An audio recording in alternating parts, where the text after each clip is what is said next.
You know what spreads faster than any virus? It's fear. Now when it comes to fear, you can either forget everything and run.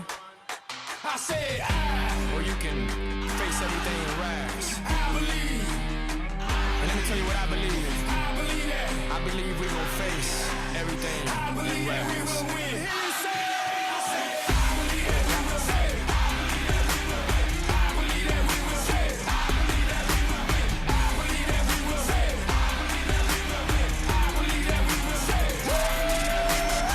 It's not how you fall, it's how you get back up. And what don't kill us make us stronger, boy. Bet that up, take a swing at us. You better hit hard, cause when we swing back, it's like, oh God, it's time to knuckle up and fight hard. Now let's all buckle up and fight hard. Que Dios bendiga a todas tus familias, mi amigo, se parta mandito, vamos a darle duro este video. Say it with me. I believe, say it with me.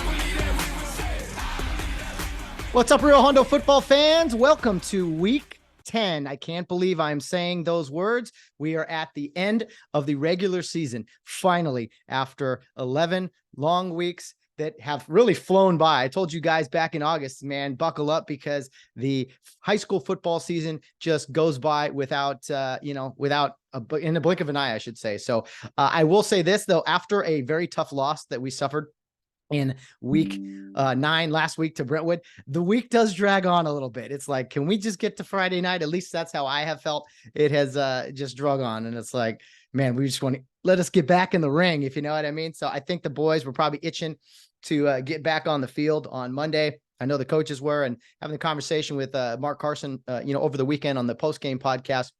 He was anxious to get back out there and see how his team would respond to some major adversity. And we addressed a lot of that on the post-game show this weekend, but just wanted to kind of reflect a little bit. We've moved on from the loss, but the theme still stands. It's all about how you, the cliche saying, right? It's not how, if you get knocked down, it's how you get back up, and, how many times and how do you respond? So we've all gotten knocked down a time or two in our lives. I know I have definitely. And you just got to keep getting up, man, and keep fighting. And, God willing, things work out for you if you put your faith in him and you just put your best foot forward. So I am confident in this group of young men. They will respond accordingly. A must-win game against Campbell Hall to see who gets in the postseason. Not so much for Campbell Hall. They are having a rough year. They are 1-7, and they won their first game of the year and then have lost 7 straight. So they had a bye last week. So I don't know if that means they got everybody healthy now. They don't have anything to play for except pride and to knock Rio Hondo out of the playoffs. So if the boys go into this game thinking, oh, we'll just roll over them and be on our way into the playoffs, that's the wrong attitude to have. In my opinion, you got to respect your opponent always, or you may upset. We don't want to see injuries out there. We don't want to see anything bad happen. So you got to play. You got to play full speed and just have at it. And hopefully we can get a lead, grind it out, and ride off into the sunset, right off into the postseason. So my goal for this week, or my prayer, I guess, is that everyone remains healthy, that we can get back on track, look sharp, and be hungry to go, man. Because after winning this game, hopefully, the season really it gets down to do or die. And I think we should just treat this week that way. Let's treat this game like a playoff game, even though it is against an opponent that is not going to the postseason, but that doesn't matter. We might as well treat this like a playoff game, like we did last year against Campbell Hall.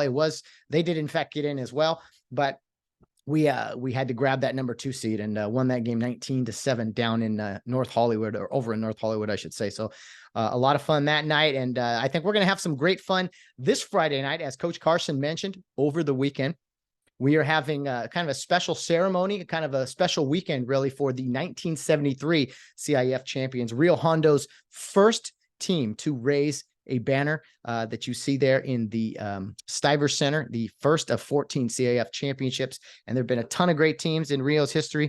The 1972 team actually finished as a runner-up.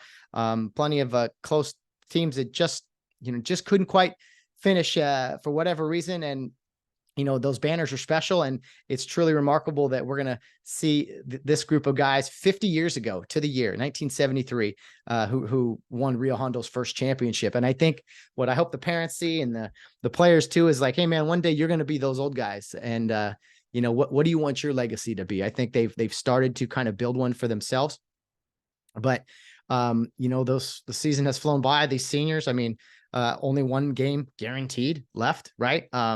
It would be criminal to go out and to not get in the postseason at 8-2, but the system is what it is. And so there's no guarantee we would get in with a loss. So you don't want this to be your final game. I mean, you know what, the next one could be, the next one after that could be, you never know. So to those seniors, man, enjoy these final moments, because they're going to fly by. And hopefully we got another month of football left, if you know what I mean. But the 1973 team will be honored, I think, before the game or maybe halftime. So get there early and see some of the legends of the past, some of the names that you remember. I did have a short podcast with three guys from that team in the summer, honoring them.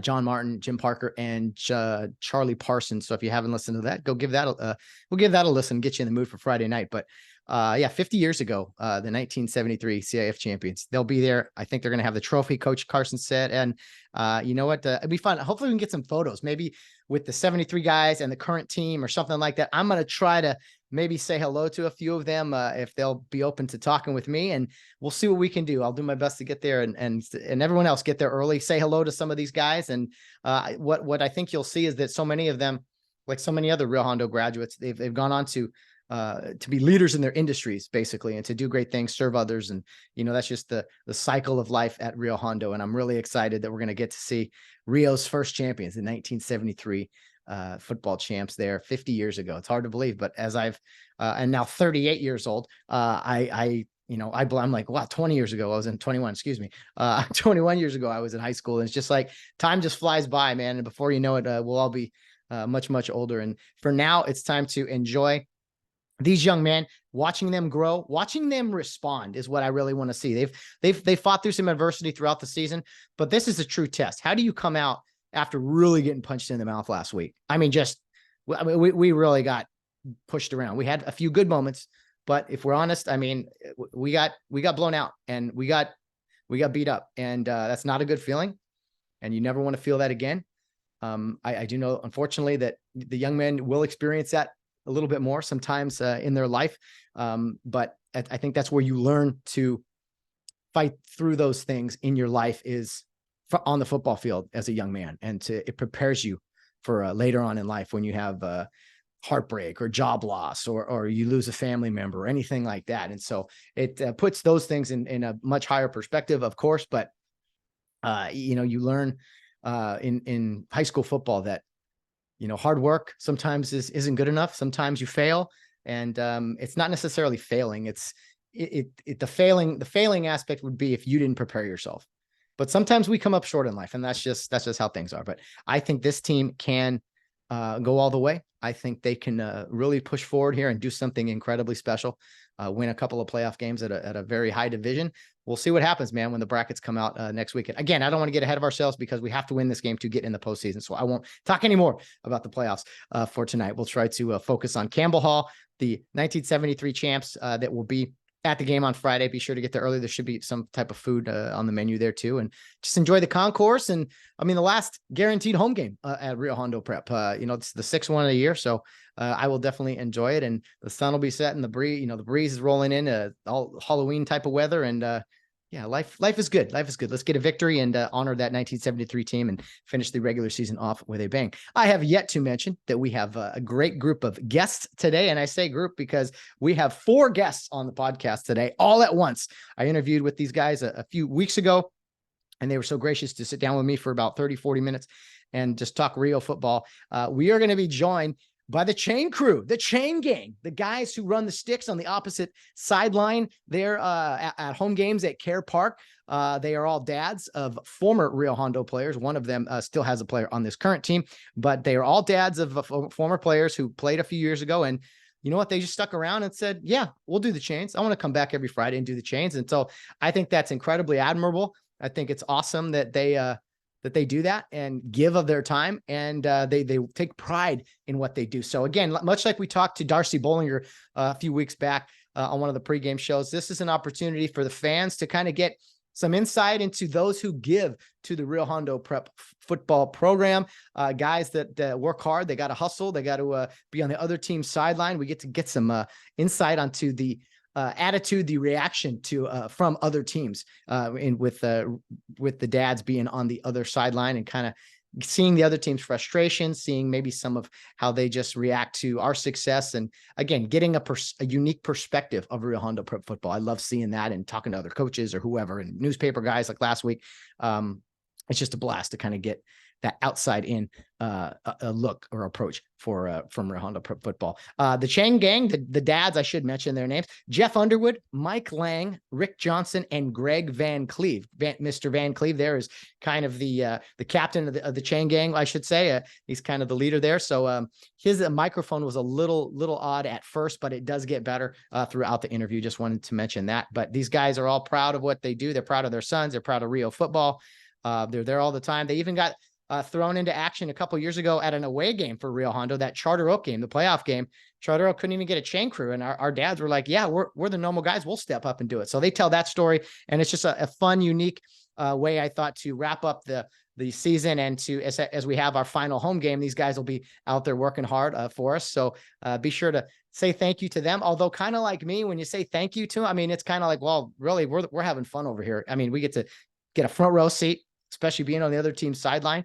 And you could hardly call it work sometimes. There's a lot of work that goes in, but much like the podcast. So it's a great perspective from these dads who watch their sons play. They're proud of their sons. They're proud of Rio football, and they have an opportunity, I think, towards the end to say kind of what it means, and just to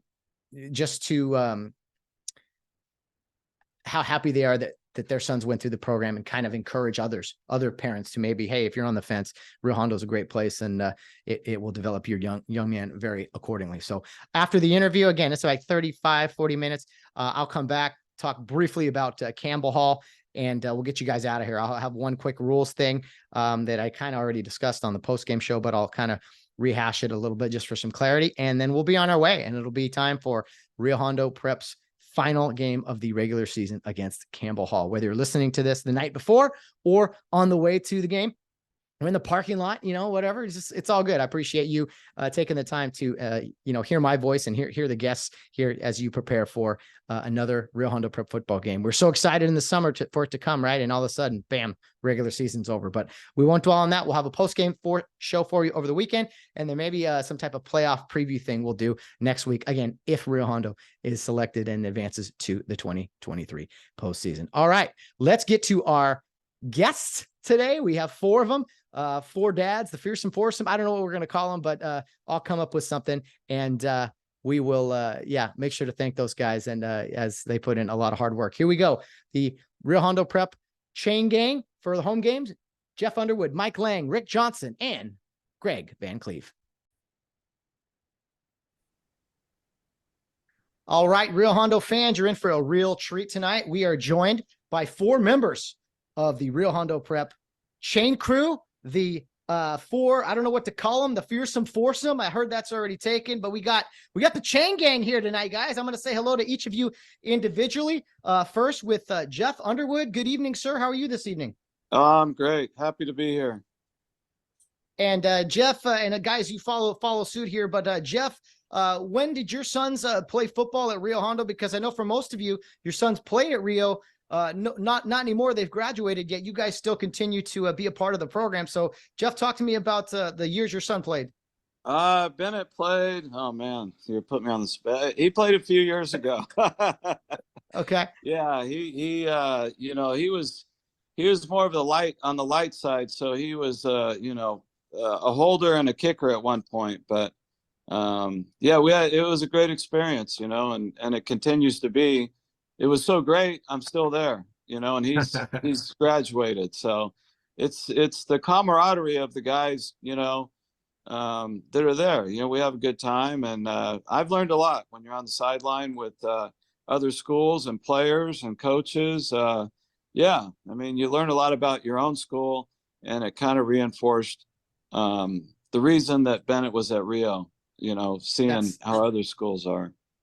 Man, that's really neat. Mike Lang, we'll bring you in now. You work on the chains as well. And I know Anderson was on the team not too long ago. He had another son as well as that. I mean, was it the experience with both kids playing football at Rio that just kind of keeps you coming back on Friday nights? Absolutely. Yeah. My older son, Jake, graduated 19, and Andy graduated in 21. And like you said, he's still on the coaching staff. And yeah, just the whole Rio experience, the atmosphere there, the family atmosphere, and just the character of our kids and the players. Like Jeff said, being on the sideline, you see the complete other side of the spectrum and how well our boys are coached, how well they behave, and just the respect they have for adults. And you don't necessarily see that all the time on the other side. So interesting. We will definitely dive into that a little bit. Rick Johnson, you're kind of born into Rio Hondo football. Your father, the architect of some great teams. You played. Your brother played. Your brother Randy's the offensive coordinator. Your two sons have played. Your son is a senior now. Colby, you're the only member of the chain crew who has a current member on the team. So yeah, I mean, how did you get roped into this? You seem to kind of be the ringleader, if I got to say so. Actually, I think Greg is the guy that kind of got us together, I'm pretty sure. Love it. But yeah, I don't know. Honestly, I don't do that much. I just do the little clip. But it's fun. Like they said, we have a good time just talking, seeing how everybody's week went, and it's just a good time with the boys. But yeah, Calvin graduated. Actually, Calvin was in Bennett's class, so they graduated in 22. And then Colby will graduate this year. And I'm looking forward to doing it in the future too. So hopefully, I'll be able to bend down still and get that clip. That's the big thing. Hey, stay mobile. Greg Van Cleve, your son Jack was a quarterback for Rio Hondo a few years ago. So yeah, I guess it doesn't surprise me that you're kind of the captain of the chain crew. Jack still coaches on the varsity squad, working with the quarterbacks primarily. And man, yeah, I remember him with his big performance in the Rose Bowl a few years back. What's it like for you sticking around and coming back on Friday nights and leading this cast of characters here?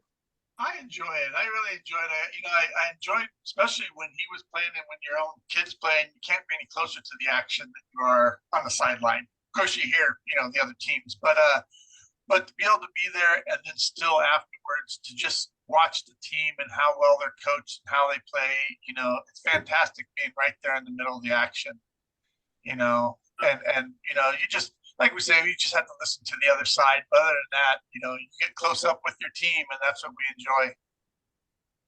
Well, man, it's definitely appreciated from you guys, not just from me, but it's kind of it's a thankless job, I guess, where you get the front row seat, but you don't think about it really as a fan until you're like, oh yeah, we need somebody to do that job. And I think, it really showed at Charter Oak a few years ago when, we had to use our home chain crew as the visiting squad. I know you guys got to do that. Jeff, for a playoff game. You're right. I mean, unbelievable. Jeff, do you tell me about that night? And it was a privilege to grab the sticks and be on the Rio sideline. Well, I'm going to be honest. We were all in the stands there to watch the game. We thought, okay, it's our turn. We're going to watch the game, enjoy it. We're not sitting right next to each other. We can see each other. And when they made the request, we kind of looked over each other. And I'm thinking, no, we're good. We're good. We're going to sit here. We're going to enjoy it. We're going to do this. And it was a little bit on the sad side. They couldn't come up with anybody. And now you feel like, okay, we can handle this. I did try and beat them out of a couple of hot dogs for payment for getting us to do it. So yeah, it was fun. That was fun. That was a whole different atmosphere, and we had a good time. I mean, overall, you have a good time, and it puts you on the field. I mean, who doesn't like to be on the field? Oh yeah, and Mike, you guys got to be on the Rio Hondo sideline for the first time, which had to be unique. You got to a unique experience, and who knows if you guys will ever get to do it again. What was it like being amongst our coaches and players? it was actually pretty fun. And then the other funny part about that is because I didn't plan on being on the field, I actually wore flip-flops that night. So I was actually on the sideline in flip-flops. If you guys remember that. That's right. But yeah, it was actually really fun because prior, being on the chain gang, I think this is our 4th year doing it. Especially Jeff and I, or Greg and I were known as the roving dads, we would move with the play on our side, and then being on the, and you could hear the coaches, but when you're down listening to like Mark and the rest of Mr. Johnson, the rest of the coaching staff actually coach, you get a whole other perspective from being on that ground, because we get to hear the other coaches, but to see what really goes into the integral planning and, you know, play calling and so on, and kind of just move along with the plays. And then also you get front row seats and watching our kids just dominate. So it was a blast. So yeah, Rick, your brother's there calling the plays. You know, you've been on plenty of Rio sidelines, but to be on the chain crew was fun. I mean, your son was playing that night, and a couple of them anyway. And I mean, you're not a guy that sits still anyway. You can't really sit in the stands. You're always moving with the ball, so you can kind of relate to what Mike's saying, right? Oh, totally. Honestly, when it's an away game and I'm not doing the chains, I'm like, what do I do with myself? Like, I don't know how to act because I can't sit in the stands. So I'm like, yeah, same thing he was saying. I just kind of move with the ball. But yeah, that night was cool. I think, you know, when they threw out the free food, we're like, hey, let's get on it. And then also, like you said, we gotta be on our own side. So that was even cooler. And then just the game was just an awesome game. So yeah, that was like a super fun game to be able to do the chains. That was more like a privilege than like a, you know, anything else. Just being able to be right there. That was cool. Well, Greg, outside of getting like a big playoff assignment at SoFi Stadium or something, that was probably the next best thing, being on our sideline and, you know, seeing our young coaches work hard. And yeah, that had to be the next promotion for you guys. Exactly. We do get a lot of comments from officials seeing if we, you know, hire out, you know, but yeah, it's just fantastic being on your side and, you know, be able to listen to now what's going on your side, because you always hear it on the other side. We can't hear across the field or anything like that, except for sometimes when they're yelling. But otherwise, be on that side, and then just the excitement of that game and be able to pull out the win was just tremendous. Well, I want to read you guys something Coach Carson mentioned to me when I told him you guys were coming on the program. I said I basically wanted an inside look at the Rio football program for our fans to appreciate all the little things. And Coach Carson said, we really appreciate having them. It's one less thing to worry about on game night. I've had multiple officials tell me that they're the best crew around. Always like hearing stories of other teams melting down on their sidelines as well. I'll go back to Jeff. Jeff, is there a sense of pride with these four guys that you guys are the best in the business? Oh, absolutely. Come on. I mean, you know, I think we're the only ones in the business. So how can you not be the best, right? Yeah, I mean, you know, it's fun, like we said, and you learn a lot of the strategy of Rio being on the other side. You know, Mark is a strategist and he makes corrections and yeah, I mean, you know, I for me, it's a great learning experience because I've never really gotten into football, especially high school football at that level. So it's really good. Man, that's really cool. Mike, I got to ask you, as far as like when I was officiating, I remember how hard it was sometimes when you show up, you got enough things to worry about on a Friday night and you show up and you're not sure who your chain crew is going to be. And usually it's, I don't know, high school kids who don't want to be there or some, you know, we just heard about Charter Oak, couldn't get people. So what's it like, you know, working with officials? You hear the same speech every Friday night when these officials walk up to you, but it sounds like you guys do take a sense of pride in not only making a good impression, but working hard for that man in stripes. absolutely. And I think, you know, it's actually pretty funny because usually, unless I think we've had a couple of repeats and they'll know us, but generally they give us their whole speech up front about being serious and not say anything. And they, like, the new guys in town, like they probably get, like I said, a lot of volunteers coming through. But by the end of the night, they're usually, hey, thank you so much for being professional. And you guys made my job easier. So that's, you know, it's fun. It's fun to make their job easier. And one less thing they have to worry about as well. So.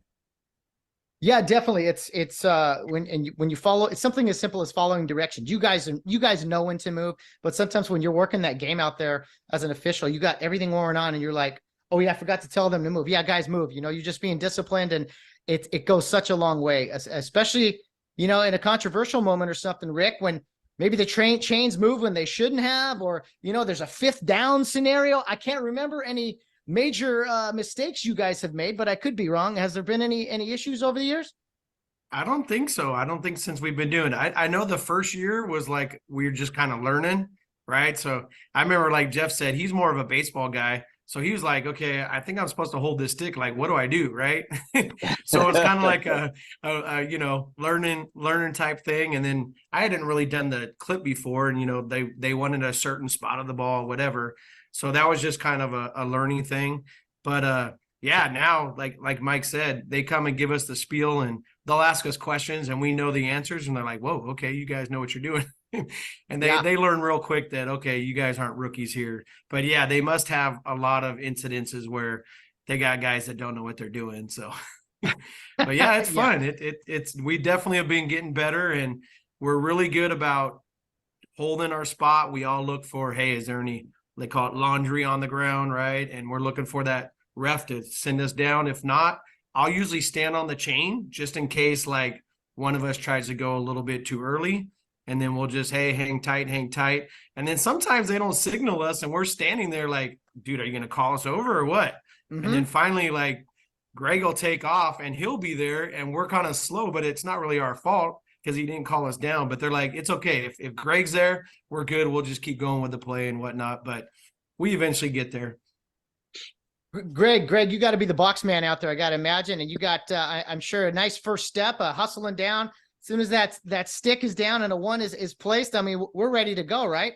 That's exactly right. Because yeah, they don't care exactly where the chains are, but as long as the box is there, especially when it gets down to tight situations or the end of the game or half, as soon as the box is there, they're gonna fire off, start the clock, or start the play if somebody's gonna go. So it's quick, but we also, some people, some officials don't want you moving until it's ready, but then they don't call you, and it's just, you kind of got to see how the official is, or sometimes they'll tell us that they're new on that sideline, which is different from the other side because you got to deal with the chain and the box and line up on the right side. Because even the last game or the game before, we've had troubles with they're not lining up right, or they don't take the spot right. So you got to watch the whole time. Mm-hmm. You got to pay attention, and it's an imperfect science in this game. We have, where it's literally two sticks and a chain that is built for measuring and things. Jeff, actually, go back Matt, I'm going to cut. Oh, Matt, ahead, can Rick? I cut in? Go ahead. Yeah, actually, Yeah, I think it was like 2 games ago. Yeah. They actually kind of messed up on something, and Greg was like, "No, man, this is where it's supposed to be," and he was trying to help them out, but they actually messed up on it, and they were kind of struggling with that. But luckily, Greg was like, he was helping them out, right? Talk. There's a reason why we're holding the stick on that marker. You got to talk them through it, right?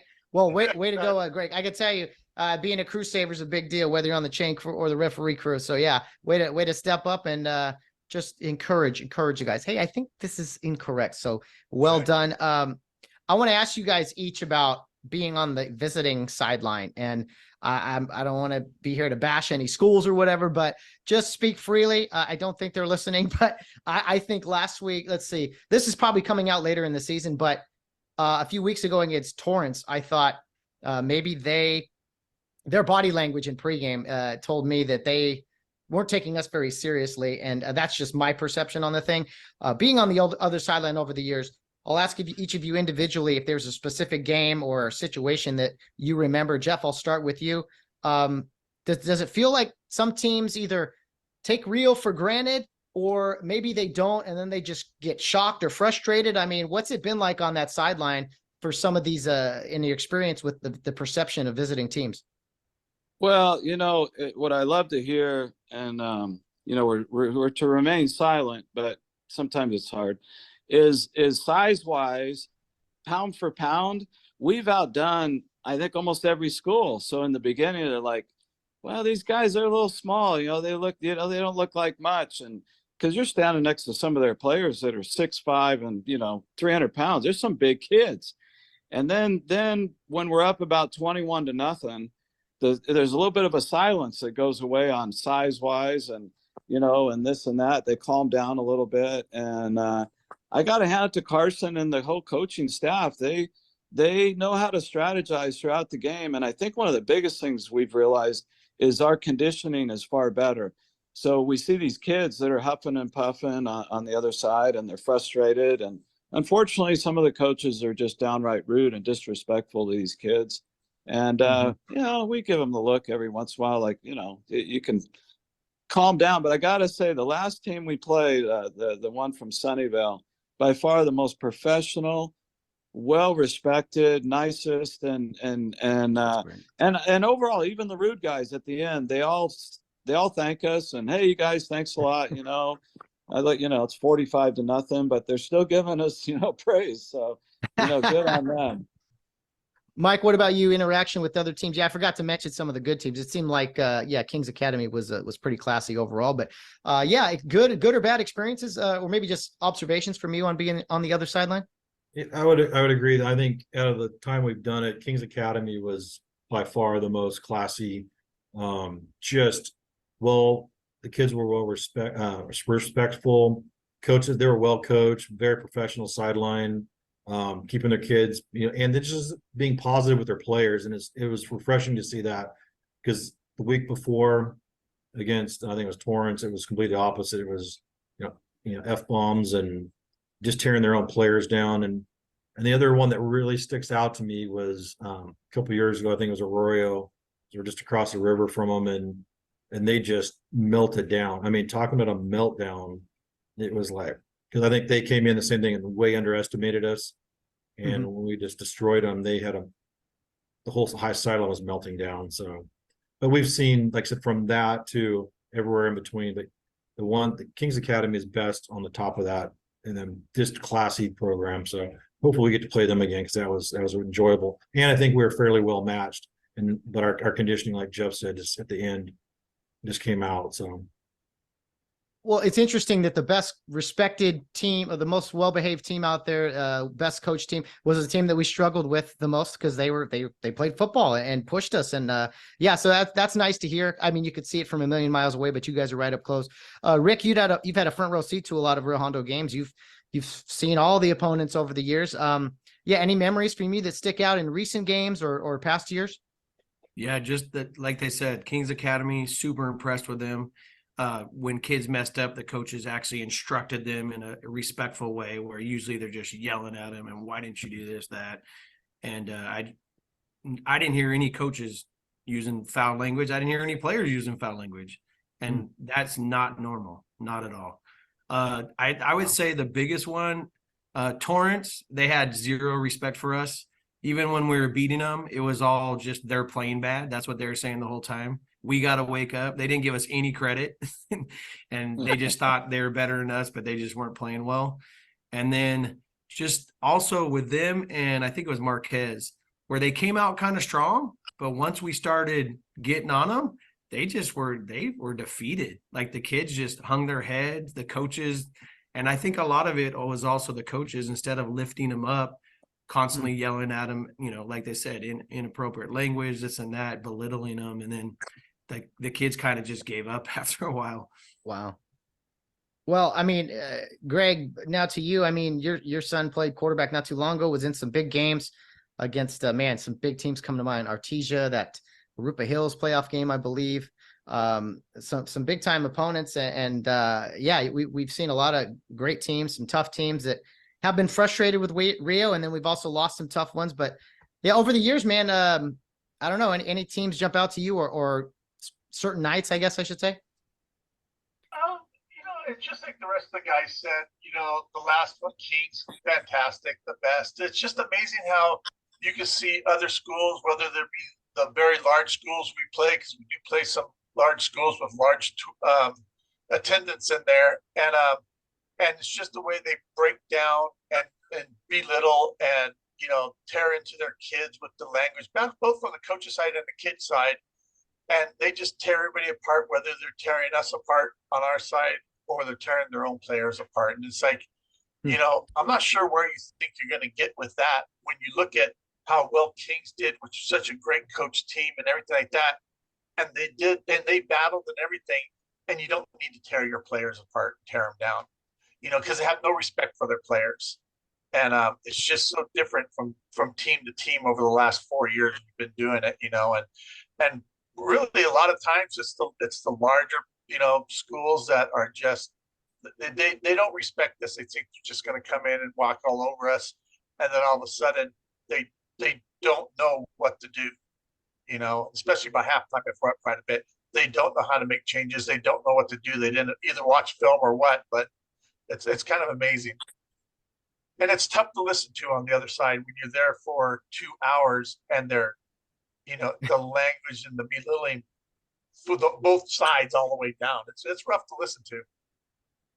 Well, you guys are behind enemy lines every Friday night, and we greatly appreciate it. The good and the bad experiences. It's part of the job. And I like hearing that, just again, getting that outside perspective. One of my most favorite things is kind of that outside perspective, whether it's a good compliment or just a shock value of people, other coaches or whatever, to the program. So thank you for all of those stories. I want to ask you each now about your sons and what they gathered from playing football at Rio Hondo Prep. Everyone except Rick no longer has kids on the team, but I want you to talk about just, I don't know, your sons. You were with them for all those teenage years, right, growing up, and then Rio Hondo Football had them a little while there too. And this is your opportunity to talk about your sons and kind of maybe what they're doing now and the positive influence of Rio Hondo Prep Football. Jeff, I'll start with you.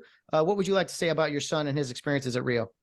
So Bennett is Bennett's a bit different, let's just say. And I think the best thing is the character building of team sports. When we talk about the other side and you're on the other side, when you have the parents of those young men, there's a direct, I think everybody will agree, correlation between what you hear from those parents' mouths and what you hear from those kids. A lot of it's not good. And so, Rio, obviously they're building character, and it definitely helped my son who is more of maybe a solo player.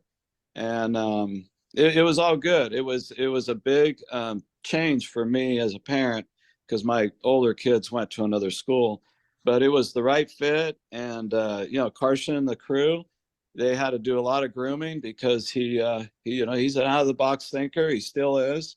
So he's just he's all about working and making money right now. That's his thing.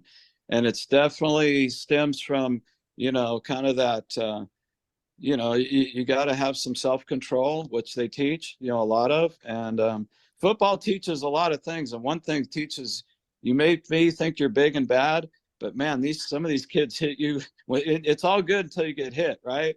Then all of a sudden the character either builds, they bounce back up, or you see a lot of kids, like somebody else said, start to melt down. So yeah, it's been a great experience, and that's why I'm still there. Yeah, it goes without saying, you guys want to contribute to something that gave so much to your kids and probably to you guys as well. Mike, you had multiple kids go through the program.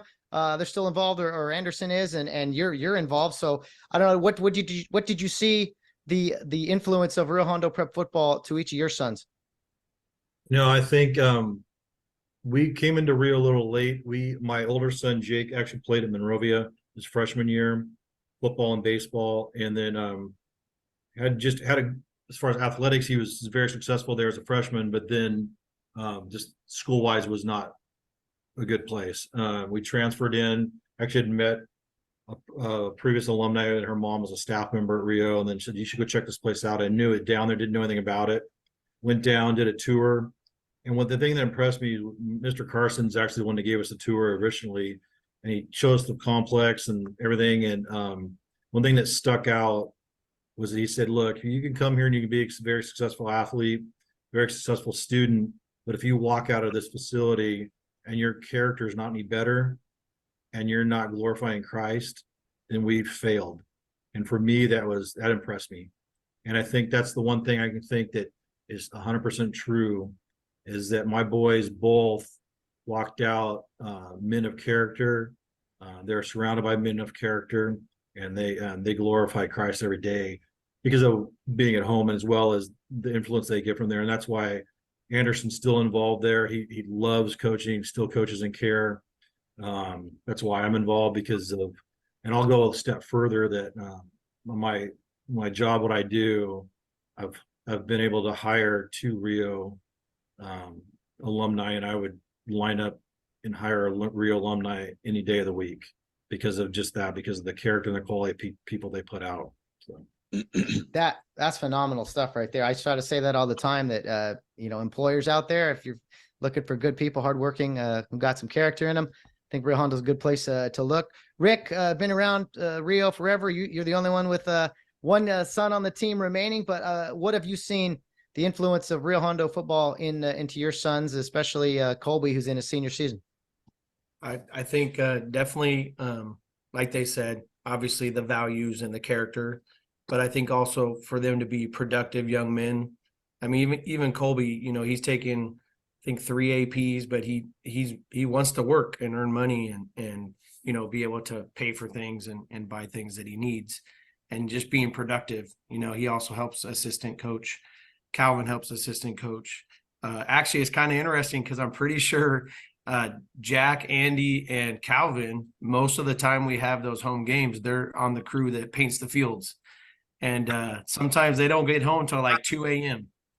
Okay, the homecoming game they was 2 a.m. and there was another game that it took a while for them to do the field. I think maybe the first week. And yeah, and you know, they were there for quite a while, so that was kind of cool. But you know, just giving to others what people gave to them, and just being productive. You know, productive young men, and being an example. So, and I love the camaraderie. I mean, Jeff has a place. Hope he doesn't mind. Has a place up in Arrowhead, and a lot of times they would invite the guys up, and they'd go jet skiing or you know, skiing on the boat or whatever. And it was actually when they were seniors, we were a little nervous because it was, you know, sometimes during football we're like, hey man, you got don't let those guys get hurt, you know. But yeah, and they'll be like, hey, we're gonna go to Bennett's house, and he has a little hot tub or swimming or whatever, and they still get together, you know, and do things together.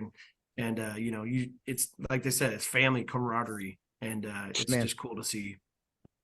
Yeah, you can't trade those friendships, and hopefully they last a lifetime. Sounds like they're having a great time. Greg, son on the team currently, but is as a coach doing a heck of a job with the quarterbacks. Yeah, what's the lasting legacy of Rio Hondo football into your son?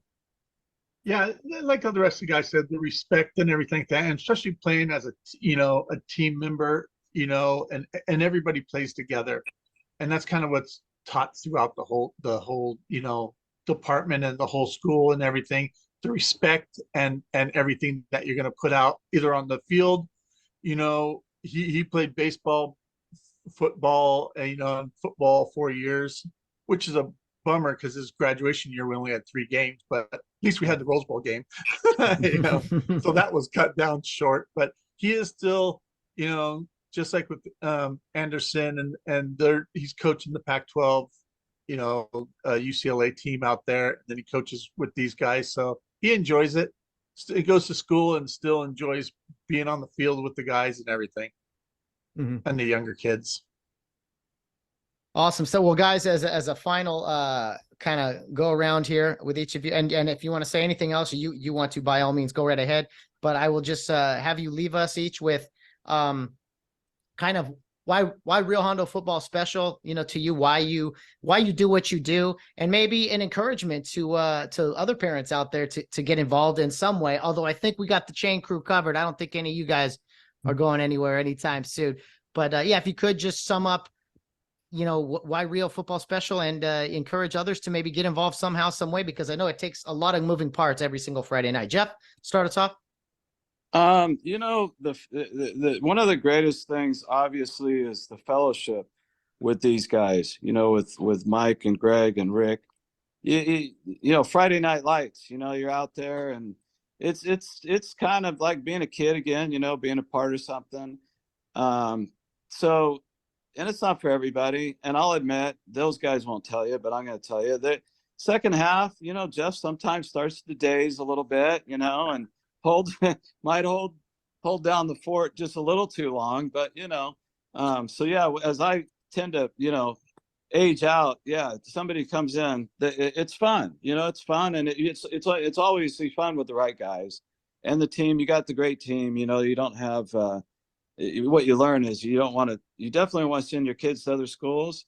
And then like the greatest moment was this last game to me, besides working with these guys, is I took a picture of it. You know, both teams came together in the middle of the field and they prayed after the game.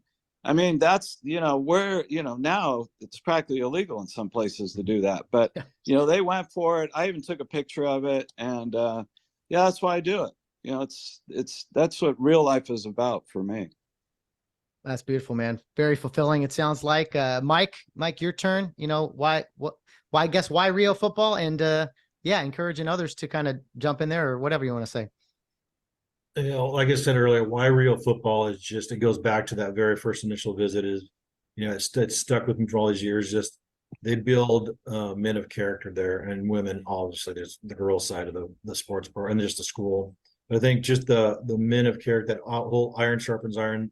Those coaching staff guys are sharpening men of the future and men of character and future leaders, because you're not seeing that in society now. There's not. It's more tear down men and demoralized men, and I think you get completely opposite at Rio. You get built up as a young man there, and that's why, like I said, I was very fortunate to hire a couple of guys from there that they're future leaders, and why I keep coming back. It's high school football. It's pure. It's, you know, I love sports, you know, and even now I'm a huge college football fan, and even now with the guys getting money, it's kind of infiltrating that. And then professional football is kind of, you know, it is what it is at this point. But high school football, you can't get in better than that. It's just pure. Those guys are out there for the love of it and just grinding. So, and we get a front row seat, you know, some phenomenal play, some good, you hear the hits, and that's what keeps me coming back. And as well as these guys are some of my best friends now. We joke around, see, we don't get to talk throughout the week, but catch up on the sidelines. So, and sometimes Absolutely. Jeff's not the only one that gets caught. I don't daydream. I get caught watching plays. And I'm like, oh, I got to move. So. That is understandable for sure. Rick Johnson, similar question. Yeah, any closing remarks and just why Rio continues to be special, and you guys volunteer, and just, yeah, if you could encourage others to get out there and do something like that. Yeah, you know, growing up through Rio and Kare, people gave to me, and, you know, gave to my life, and I just, you know, it's a little bit that I can do to give back. So that's one thing. But also, like they said, just the way Rio is, and just love the character. I like seeing it also because I've coached a lot of those kids when they're like third or fourth grade, or coached against them, and then just to see them grow up, and even just like the freshman last year to sophomore this year, they've made a lot of progress. So it's just cool to see the guys, you know, improve that way too. And I love going to them afterwards and, hey, great game, great hustle. And I'll even tell them some of the stories, because sometimes the players will harass our guys. Well, not sometimes, most of the time. And I'll ask them, hey man, did you hear this guy saying this or that? And they're like, yeah, sometimes. And I'm all, yeah, but I was just thinking, you know, if I could say something to those guys, I would. But you know, but but I love how, you know, you just kept playing and let your game do the talking, man. And eventually they're like, oh, okay, never mind. Yeah. So they like to harass our smaller corners, right? You know, say how small they are, little boys, this and that. But then they play and they realize, oh, they don't play like little boys. So that's fun.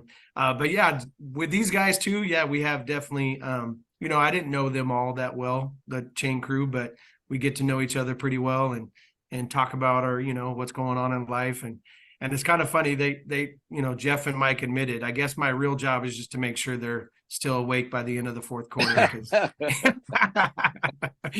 But they're actually really good. Like they start talking to coaches on the side, and, you know, just having a good time. Yeah. And a lot of the coaches like talking to them. They're like, okay, these guys are pretty cool. But yeah, it's a good time. It's fun. I can't think of a better, man. 2.5 hours really. And there's maybe some other things, but yeah, it sounds like you guys have a great time. Greg, take us around third, get us home, if you will. Yeah, more of the same. What do you got for us? Absolutely. You know, I do appreciate everything that goes on at Rio, and especially all, you know, with the team and the boys, you've got 95% of the enrollment is, you know, they're suited up and they're ready to go. You know, unlike, you know, you don't need to be the biggest or the tallest or the fastest guy that's you know, going to be suited up on the side like other schools are. You know, there's a good chance you might be getting into that game and playing, you know. So everybody conditions well, but just everybody, it's one big family and everybody works together, you know. And I really want to thank these guys for you know, coming along on this, you know, on our team, and Mark for you know, reaching out to me and asking if we'd be interested. can we put somebody together and be interested in doing it? And 4 years ago, and I'm glad we have the team we have. It works great. It makes it smooth. And like Mark says, if he doesn't have to worry about dealing with that, which he doesn't, it's fantastic. And he can concentrate, on that defensive side of the line, and do what Rio Hondo football does out there. And it's fantastic. Well, I can't thank you guys enough for not just sitting down with me, but for doing what you do. Although it sounds like you guys are having a great time, so there's no reason to really thank you because the pleasure is all yours. I hope they're taking care of you guys at halftime, Rick. I mean, they feeding the chain crew. Do we need shirts made? Feed the chain crew or anything like that? Actually, usually Greg's wife hooks us up. I don't know. Yeah. She's been hooking us up lately. So yeah. Oh, that's good to hear. Yeah, food and shirts are always good. Oh yeah, I like it. Hey, we're gonna dig into the budget here, see what we could pull No, out. we're fine. It's good. Oh man, we appreciate it. All right, guys. Well, we will see you. This will probably be released around the Campbell Hall game, our final home game of the year, and then we'll see. Hopefully, we get you guys some more postseason home game assignments. What do you think? Sounds good. Good Oh, for that. ready. Absolutely. We're ready. You guys are ready. Hey, if you stay ready, you don't got to get ready, right? Jeff Underwood, That's Mike right. Lang, Rick Johnson, and Greg Van Cleve. Thank you guys for everything you do. Keep working hard. Stay awake on that sideline. And just another addition there to Rio Hondo Prep Football. Thanks, guys. Thanks, Matt. Take care. Thank you, guys. Thanks. See ya. Well, that was a lot of fun chatting with those guys, getting some insight into what goes on the other sideline and just being a part of the game, man, right?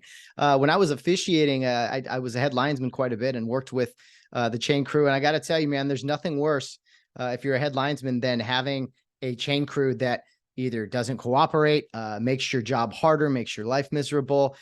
You just want guys that work hard and pay attention. And I think we got 4 of those guys right there. Because when you go to other schools outside of Rio Hondo, I mean, you heard Charter Oak, they couldn't even get a chain crew together, for goodness sakes, on a playoff game. But yeah, that's being an official. When you have a good chain crew, it just makes your life so much easier. You can just deal with, all right, the coach and the sideline and your crewmates and all that other stuff. It just, yeah. So those guys doing what they do for Rio Hondo football is definitely does not go unnoticed. It's maybe a thankless job, but they do it very, very well and are just, some key contributors there to Rio Hondo Prep Football. We have many, many people that do so many great things. So the snack bar, the security, the setting up beforehand. I mean, there's all kinds of things that go into the Rio Hondo football program. And I will try to maybe dig into that a little bit more next season as we learn kind of the ins and outs, the sights and sounds really of Rio Hondo football. And that's a big reason why I try to post videos and things on social media before the game, just to kind of take those who aren't able to attend, kind of bring the experience to them, if you will. So thanks again to those gentlemen. We'll see you on Friday night, final home game of the season. And again, we hope there are a few more home games available to them in the very near future. Well, we have Campbell Hall on Friday night. And I mentioned to you guys that they are 1-7. It's been a rough year for them. Let's see. Let me make sure we don't need that or that. Sorry, just making sure all the buttons are pushed or I will mess something up here. Here we are. We have Campbell Hall here in front of us. 1-7, 0-2 in league. They won their first game of the year against North Hollywood, 21-6.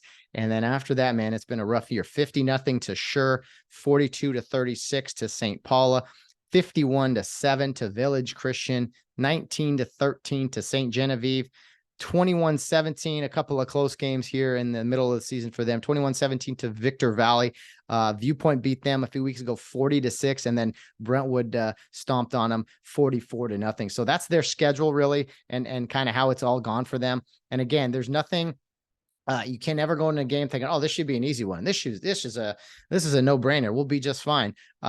You have to respect your opponent. And again, when teams don't have anything to play for, that's a very dangerous opponent. And I want to implore the Rio guys also that, if anything breaks out, any type of altercation or anything like that, I'm not saying Campbell Hall will do this because I don't think they have guys that are those types of dudes or players that, want to cause problems, but you cannot get involved in anything that will make you potentially miss a game. And that's never an issue throughout the season, but I just thought I would mention it because, when a team doesn't have anything to play for, those are just things you got to think about. There's things you got to think about. Unfortunately, it's life and what we have to do. So there's Campbell Hall, their scores and their schedule. Let me see. Stat wise, receiving yards per game, Andrew Powell and DeAndre Dukes is their running back. He rushes for 91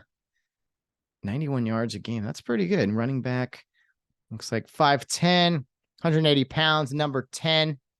So rather athletic looking guy playing strong safety and running back. Sounds like a Rio Hondo type of guy, if you will. But again, you cannot go in, not ready to hit. And I think Coach Carson, that was something that he wanted Rio to do. And he was probably a little disappointed on Friday with some of the lack of that being in these highlights aren't very good. So I'm not going to even show these. I don't think they're too long.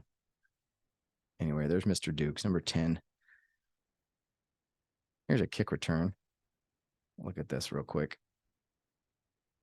Oh, that's an illegal block. Good call, Mr. Referee. Yep, that's a personal foul. Can't do that anymore, guys. Can't do that stuff anymore. I tried to tell everybody. Blindside blocks. Okay, here's a run to the left. So, okay. A rather explosive guy. Reminds me of the Kings Academy guy a little bit. What game is this? Victor Valley? We'll look at one more play here. But again, this is their best players' highlights. He's their main running back, number 10. Here's a trips formation for those not watching on YouTube. Little pass play. Oh, he's got some hands on him too, huh? Or is that somebody else? No, that was not somebody else. So Campbell Hall, they've lost their best player from last year who ended up transferring, but it was a little wildcat formation. Oh man. Yeah. If Rio's not ready to tackle, I'm telling you, these guys, their record's 1-7, but they still got some playmakers on this team, man. If you're going to sleep on Campbell Hall, you could, your season could be over. So can't do that. I don't even want to announce the record really, but I've already have. So we got to continue, but 1-7 Campbell Hall, do not sleep on these guys. They are the Vikings. They will, they will plunder and pillage or whatever Vikings do, I think. And yeah, so be ready to go, guys. Don't get sideswiped by, not being ready to play. Treat these guys like they're undefeated or it's the first game of the year. It's a must-win situation. It's a playoff game, right, for you. Let's treat it accordingly and honor that 1973 team. Let them see what Rio Hondo football is all about 50 years later, right? That's the plan. Real quick with my Rule of the Week segment. This is kind of piggybacking off of what happened last week with the play in the Brentwood game, and I just want to kind of re-emphasize it.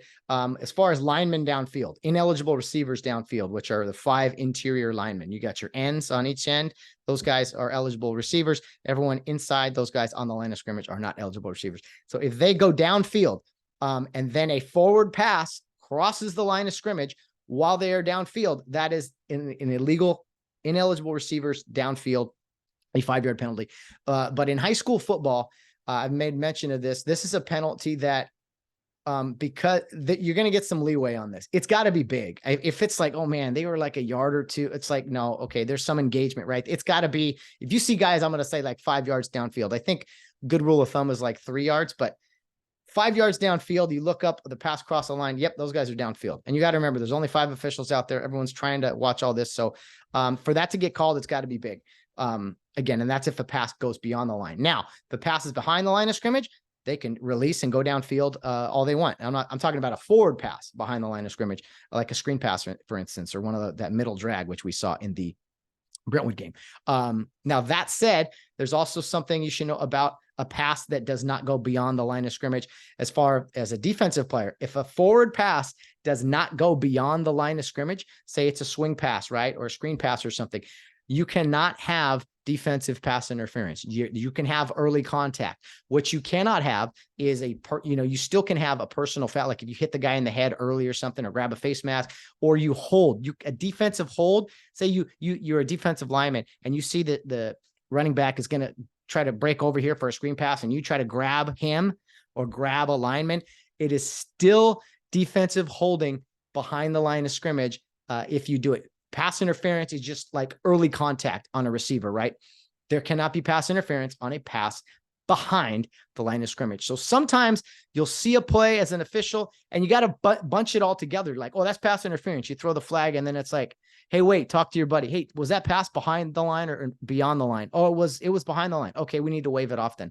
So sometimes there's some communication there that is standard and natural. I talked to you on the post-game show over the weekend about sometimes the officials getting together, it's like a bad feeling, right? Or it's just, but sometimes it's necessary to piece everything together. We don't have all these cameras. There's not a 7-man crew out there. It's only 5 guys. And high school guys, have all kinds of different ranges of experience and things happen quickly. And so sometimes we see things with our hearts and want things to be a certain way as far as fans and players go and things. But that's just kind of the process sometimes of a play. For instance, a pass behind the line or beyond the line. And again, if the pass is, hey, that pass wasn't beyond the line of scrimmage, it's got to be big. It's got to be like the pass goes like a yard. The quarterback's trying to scramble, he throws it and it lands within like a yard of the line of scrimmage. You're going to kind of make things as an official what it should be. It's like, okay, that's close enough type of deal. I hate to say it that way, but that's just, if I'm being honest, that's the nature of the beast, right? Sometimes you got to use your best judgment and be like, nah, that's not a penalty. I think that pass to me looked like it landed right at the line of scrimmage or just beyond the line or something, something like that. That's what I'm trying to say. So I'm not giving the officials excuses. I'm just I'm being real with you guys, right? We all live in the real world. There are letters of the law and there's spirit of the law, if you know what I mean. Do you guys go 66 on the freeway? You know what I'm saying? Should you be doing that? It's okay. It's not a big deal. Okay. That's what I'm saying. That's all I'm trying to communicate to you guys as far as rules and things of that nature. So that's it for this week's pregame show. Hope you guys are ready to go. I won't say the final pregame show of the regular season, we should say. And I don't know if I'm going to bring on guests and things for the playoff postseason preview games, the pregame shows. We'll see. I kind of like having a guest on. I might have Coach Caution on. I don't know what I'm going to do exactly. We're going to try to break down the opponents going forward if we are fortunate enough to get in the playoffs. So we will see you guys Friday night. Get there early. Again, the 1973 champions will be there. Rio's first champions from 50 years ago. Be sure to honor them as they set the foundation for this great football program. I think Coach Mike Dowd's going to be there. He'll be honored. Good seeing him at football games. Would love to talk to him sometime, maybe if we can work that out. But I can't believe it. Final home game of the regular season, and then it's on to the postseason. Hopefully, if the boys handle business this Friday, I'm extremely confident in them. I believe that we will win. Do you believe we will win? Let's go, everybody. Don't lose that enthusiasm. Let's not lose any momentum based off of last week. It's over and done with. It's time to move forward, put our best foot forward, and to strive for excellence. All I could say is beat the Vikings, man. Let's go. Let's go. Step up and be ready to go. No more excuses. And I hope for the boys, the little things that maybe they weren't doing, or I don't know, maybe we're doing some, whatever it was. Hopefully they've sorted that out. They've paid attention in meetings, not be messing around. They've, worked extra hard on the practice field. They've been on time. All those things add up, man. And hopefully we got a wake up call last week to be like, all right, we need to do everything well. It all adds up. So, and whatever happens, we're going to be proud of these guys and we're going to come on the podcast and talk about it. So it's much more fun talking about positive experiences, right? And victories and good plays and things like that. So we'll see you Friday night, guys. Beat the Vikings. It's go time, Rio. No more messing around. Let's go, guys. Do you believe we win? I believe we will win.